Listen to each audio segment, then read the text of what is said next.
अस्सलाम वालेकुम मोअज़्ज़िज़ तलबा व तालिबात। मेरा नाम सैयद कमर अब्बास है। मोअज़्ज़िज़ तलबा व तालिबात, गुज़िश्ता लेक्चर में हमने मियोसिस के अमल को मुकम्मल किया। हमने जाना कि कैसे मियोसिस के दौरान एक सेल तक़सीम होकर 4 सेल्स बनाता है, इसको तफ़सील से जाना। आज हम मियोसिस की अहमियत पर रोशनी डालेंगे। तो मियोसिस की अहमियत पढ़ने के लिए आइए चलते हैं ग्लास बोर्ड की जानिब। अस्सलाम वालेकुम मोअज़्ज़िज़ तलबा व तालिबात। तो आज हमने पढ़ना है मियोसिस की अहमियत। मियोसिस की अहमियत का अंदाज़ा हम कैसे लगाते हैं? ये जानने के लिए हम एक बहुत ही मशहूर साइंसदान जिनका नाम अगस्त वीज़मैन था, उनकी बातों को पढ़ते हैं। उन्होंने 1880 में ये दावा किया कि सेक्सुअल रिप्रोडक्शन और विरासत के अमल के लिए मियोसिस बहुत ही ज़रूरी है। अगर मियोसिस नहीं होगी तो इंसानों में सेक्सुअल रिप्रोडक्शन और विरासत का अमल भी नहीं होगा। और इन्होंने ये भी कहा कि अगली नस्ल में क्रोमोसोम्स की मुकर्ररा तादाद को मुस्तकिल रखने के लिए और अगली नस्ल में तगय्युरात पैदा करने के लिए भी मियोसिस बहुत ज़रूरी है। तो मियोसिस की अहमियत अगस्त वीज़मैन की नज़र में कुछ पॉइंट्स की शक्ल में लिखते हैं। तो 1880 में अगस्त वीज़मैन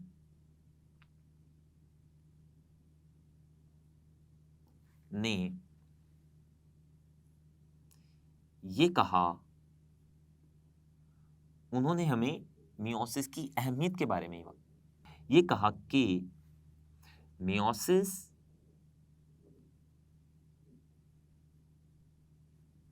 का अमल सेक्सुअल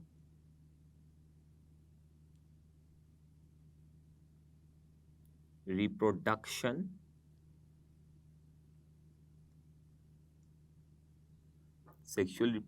और विरासत के लिए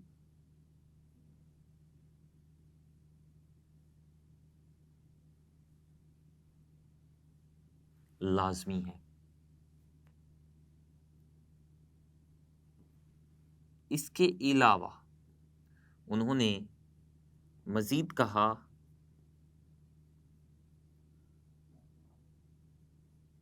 कि अगली नस्ल में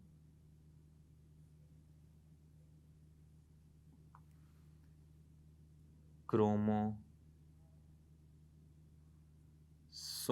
की मुकर्ररा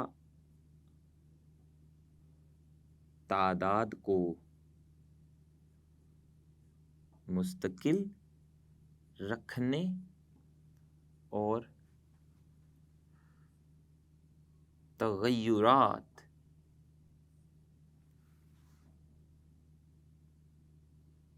पैदा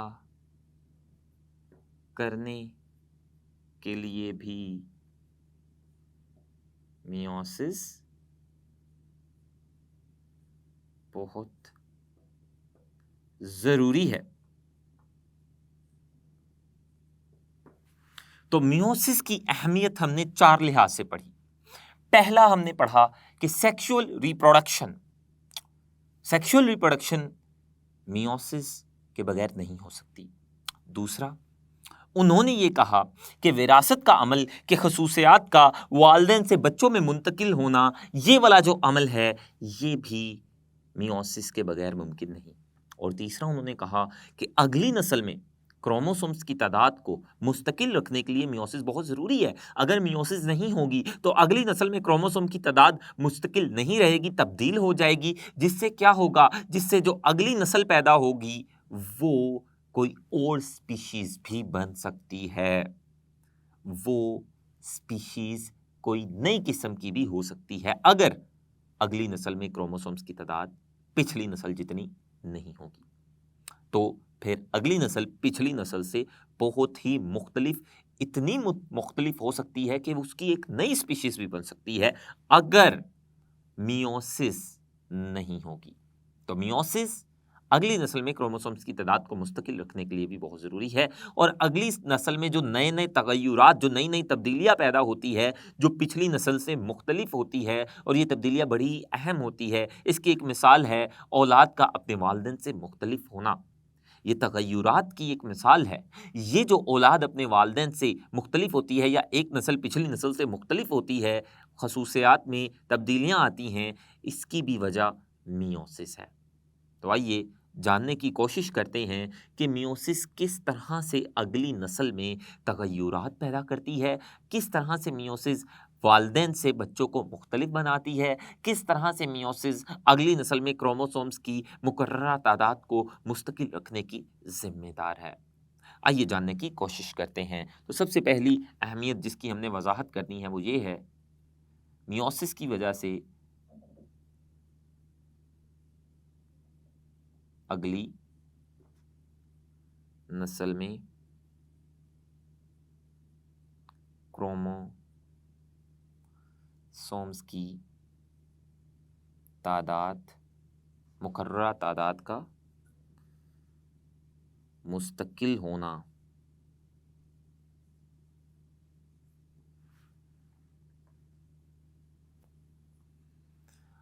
इंसानों में जो गैमीट्स पैदा होते हैं, गैमीट्स का मतलब है स्पर्म और एग, इंसानों में गैमीट्स मियोसिस के अमल के जरिए पैदा होते हैं। मियोसिस के जरिए गैमीट सेल्स पैदा बनते हैं, यानी स्पर्म और एग मियोसिस के जरिए बनते हैं। और हम जानते हैं कि जो सेल्स भी मियोसिस के जरिए बनते हैं वो हैप्लॉइड होते हैं, उनमें क्रोमोसोम्स की तादाद आधी रह जाती है। तो जो गैमीट्स बनते हैं इंसानों में, वो मियोसिस के जरिए बनते हैं। ये आप लिख लीजिएगा, इंसानों में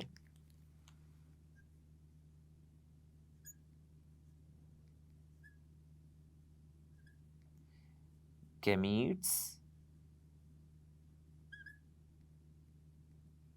गैमीट्स यानी स्पर्म और एग,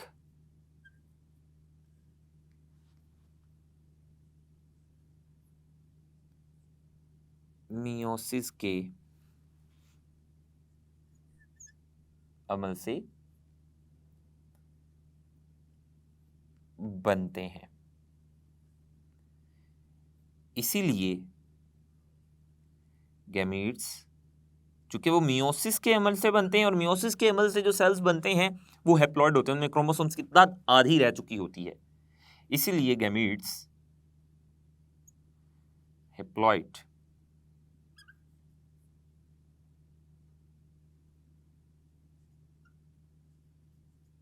होते हैं। और कैसे गैमीट्स मियोसिस के जरिए बनते हैं? दरअसल हमारे जिस्म में जर्म लाइन सेल्स होते हैं।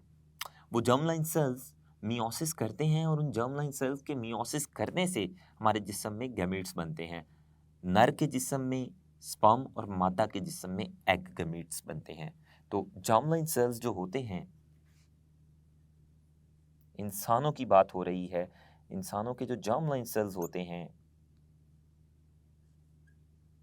जर्म लाइन सेल्स जिन्होंने गैमीट्स पैदा करना होता है, उनको गैमीट मदर सेल्स भी कहते हैं, और वो डिप्लॉयड होते हैं।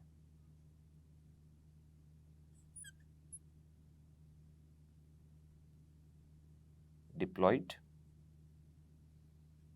Gamete mother sales.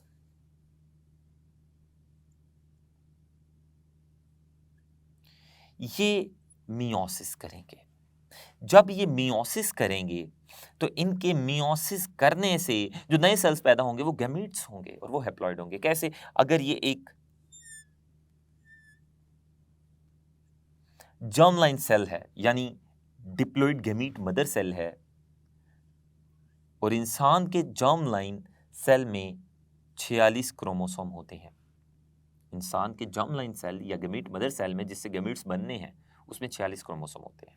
अब ये जर्म लाइन सेल या गैमीट मदर सेल अगर नर के जिस्म में होगा तो इसके मियोसिस करने से स्पर्म पैदा होंगे, और अगर ये मादा के जिस्म में होगा तो इसकी मियोसिस से एग्स पैदा होंगे।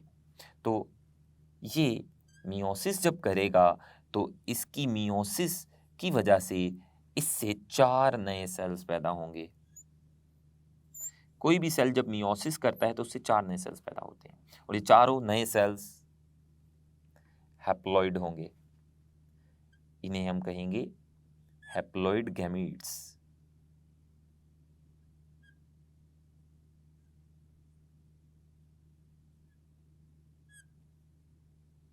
Haploid gametes.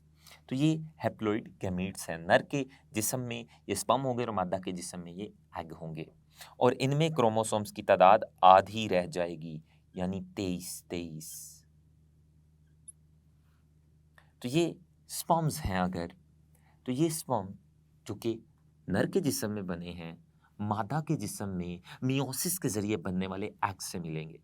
तो जब स्पर्म और एग यानी मादा गैमीट और नर गैमीट, ये अगर एग है, ये भी मादा के जिस्म में मियोसिस के जरिए बना, इसीलिए इसमें क्रोमोसोम्स की तादाद आधी रहेगी। और ये अगर स्पर्म है जो कि नर के जिस्म में मियोसिस के जरिए बना, इन दोनों के मिलने से इसमें भी 23 क्रोमोसोम हैं और इसमें भी 23 क्रोमोसोम हैं। इन दोनों के मिलने से जो नया सेल बनेगा उसे जाइगोट कहेंगे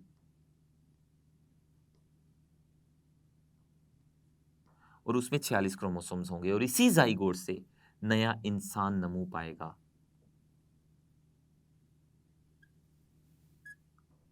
जिसमें 46 क्रोमोसोम होंगे, यानी नए इंसान में भी अपने पेरेंट, अपने वालिदैन की तरह 46 क्रोमोसोम होंगे।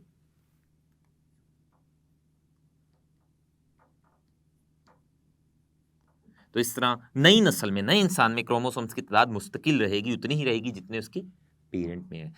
ये तब था जब गैमीट्स मियोसिस के जरिए पैदा होते। लेकिन अगर खुदा न खास्ता हमारे ये जो गैमीट्स स्पर्म और एग हैं, ये अगर माइटोसिस के जरिए पैदा होते, तो माइटोसिस के जरिए जो नए सेल्स पैदा होते हैं उनमें क्रोमोसोम्स की तादाद उतनी ही होती है जितनी पेरेंट सेल में होती है।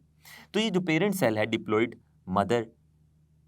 गैमीट मदर सेल जो है, अगर ये माइटोसिस के जरिए गैमीट्स पैदा करता तो उन गैमीट्स में क्रोमोसोम्स की तादाद 46 ही होनी थी। तो एग और स्पर्म यानी ये गैमीट्स अगर माइटोसिस के जरिए पैदा होते तो इनमें क्रोमोसोम्स की तादाद 46 ही होनी थी, आधी नहीं रहनी थी। तो अगर 46 क्रोमोसोम वाले स्पर्म और एग मिलते तो जो जाइगोट बनना था उसमें क्रोमोसोम 92 यानी 92 होने थे और 92 क्रोमोसोम वाला इंसान तो नहीं होना था, कोई नई मखलूक होना था। यानी अगली नस्ल में क्रोमोसोम्स की तादाद मुस्तकिल नहीं रहनी थी अगर गैमीट्स माइटोसिस के जरिए बनते। तो ये था इंसान में जो अगली नस्ल में क्रोमोसोम्स की तादाद मुस्तकिल रहती है, वो मियोसिस की वजह से रहती है। और इंसान में जो गैमीट्स पैदा होते हैं वो मियोसिस के अमल के जरिए ही पैदा होते हैं। लेकिन पौधों में जो गैमीट्स हैं वो माइटोसिस के अमल के जरिए पैदा होते हैं। दरअसल पौधों में एक अमल होता है जिसे अल्टरनेशन ऑफ जनरेशन कहते हैं।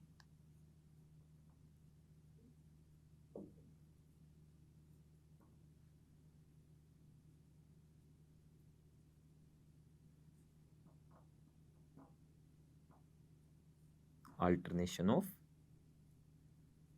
जनरेशन का अमल होता है। अब इस अमल के दौरान क्या होता है? इस अमल के दौरान पौधे में जो 2 जनरेशंस होती हैं, एक होती है स्पोरोफाइट जनरेशन और एक होती है गैमीटोफाइट जनरेशन। ये पौधे की 2 जनरेशंस हैं। पौधे की ज़िंदगी, पौधे का लाइफ साइकिल 2 जनरेशंस पर मुश्तमिल, 2 नस्लों पर मुश्तमिल होता है। एक होती है स्पोरोफाइट जनरेशन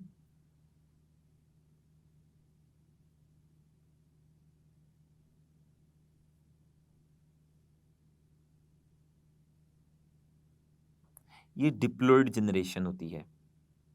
इसको मैं 2n से ज़ाहिर करूँगा। 2n का मतलब है डिप्लॉइड। अब ये डिप्लॉइड जनरेशन मियोसिस करेगी।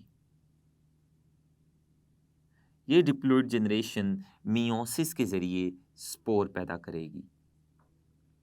चूँकि स्पोर्स मियोसिस के ज़रिए पैदा हो रहे हैं, तो मियोसिस के ज़रिए पैदा होने वाले सेल्स हैप्लॉइड होते हैं, तो स्पोर्स हैप्लॉइड होंगे।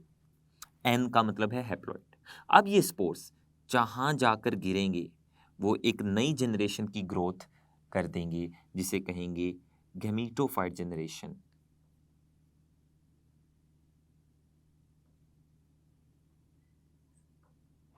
जो कि स्पोर से बनती है। हैप्लॉइड स्पोर से बनने वाली जो गैमीटोफाइट जनरेशन है वो भी हैप्लॉइड ही होगी।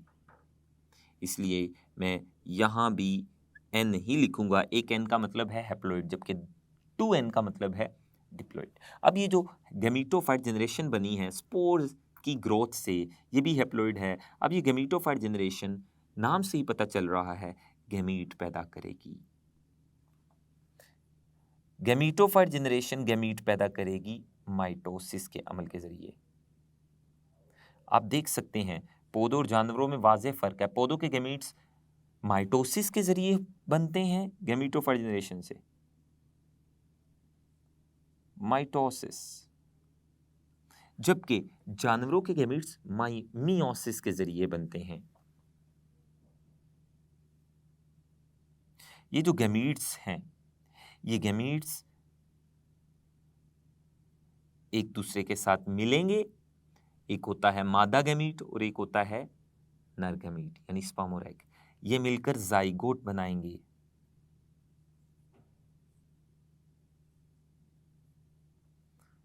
जाइगोट।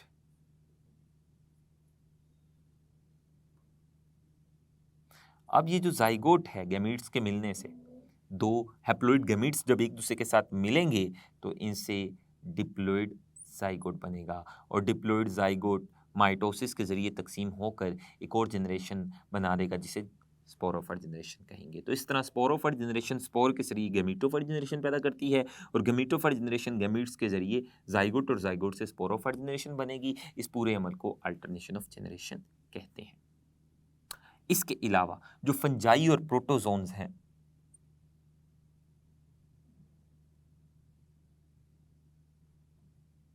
फंजाई और जो प्रोटोजोन्स हैं,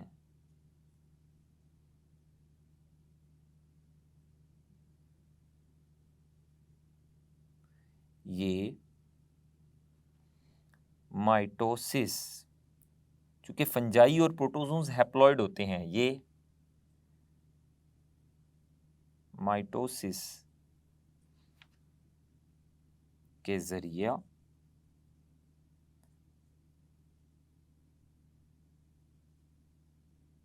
गैमीट्स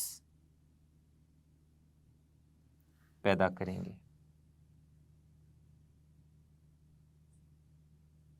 क्योंकि फंजाई और प्रोटोजोन्स भी हैप्लॉइड होते हैं, इनके ऊपर मैंने एक एन लिखा है जिसका मतलब है ये हैप्लॉइड होते हैं। तो ये आज हमने जाना कि मियोसिस की अहमियत अगस्त वीज़मैन की नज़र में क्या है और इसके अलावा मियोसिस का अगली नस्ल में क्रोमोसोम्स की तादाद मुस्तकिल रखने में क्या किरदार है। इसके बगैर अगली नस्ल में क्रोमोसोम्स की तादाद मुस्तकिल नहीं रह पाएगी।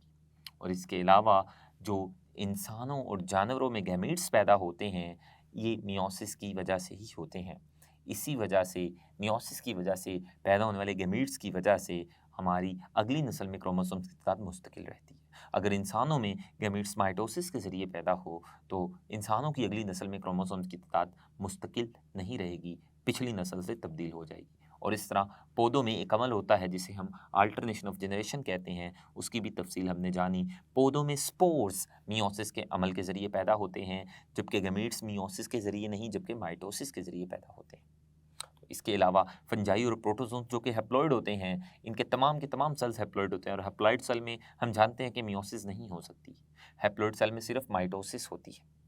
तो इनके हैप्लॉइड सेल्स माइटोसिस के ज़रिए नए गैमीट्स पैदा करेंगे। तो मोअज़्ज़िज़ तलबा व तालिबात, आज हमने मियोसिस की अहमियत पर रोशनी डाली। मियोसिस की अहमियत के कुछ पॉइंट्स रह गए हैं जिनके बारे में हम कल पढ़ेंगे। तब तक के लिए अल्लाह हाफिज़।